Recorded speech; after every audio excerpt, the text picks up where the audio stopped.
The world is asking, what exactly is the value of the life of a Nigerian citizen? Controversies have filled the airwaves and media headlines, debates on who's to blame or who's not. But I tell you, I'm to blame. You are to blame. Every citizen of the Federal Republic of Nigeria is to blame. These innocent citizens came out to protest peacefully, demanding for their constitutional right. But corrupt and demonic, devilish politicians infiltrated their midst through their mercenaries and hijacked the protest, opening fire on 2 police officers, and the response is what we're seeing here today. These bodies lie here lifeless today because we know who these corrupt politicians are, yet we allow them gallivant freely amongst us with reckless impunity, reckless abandon.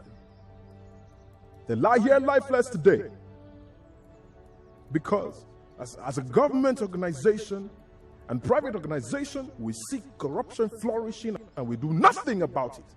They lie here lifeless today because of every Nigerian citizen that gather in groups, indoors and outdoors, and argue about the state of the nation, about the corruption in this country, but do nothing about it. They don't even have the BVCs to vote these corrupt politicians out. They lie here lifeless today because of every mosque and every church that gathers their members in thousands and hundreds, week in and week out, and don't even mobilize these people to vote these corrupt politicians out. Use your PVCs. Use your PVCs after you pray, because I tell you, you can pray from now till thy kingdom come, but without works, your prayers are dead.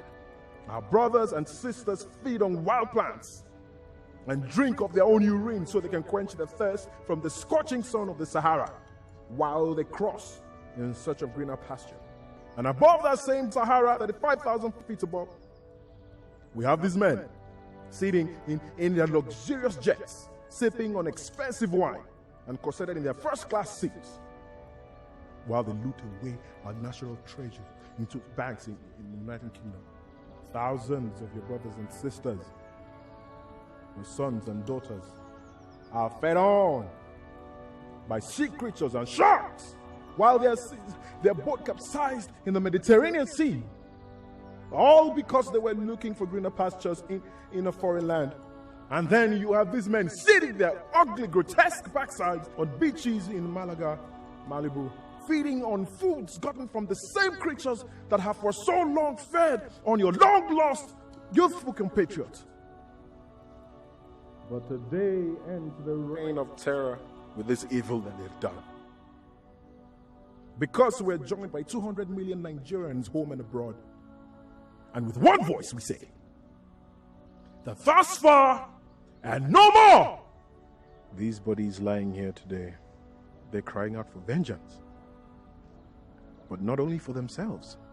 They cry out for vengeance for those who have lost their lives in accidents on our horrible roads that have been commissioned to be fixed, but these men embezzle every single penny that have been put aside for these roads. They cry out in vengeance for the unfortunate citizens that have lost their lives fighting for their pensions and have gone unrewarded and their families left to dry.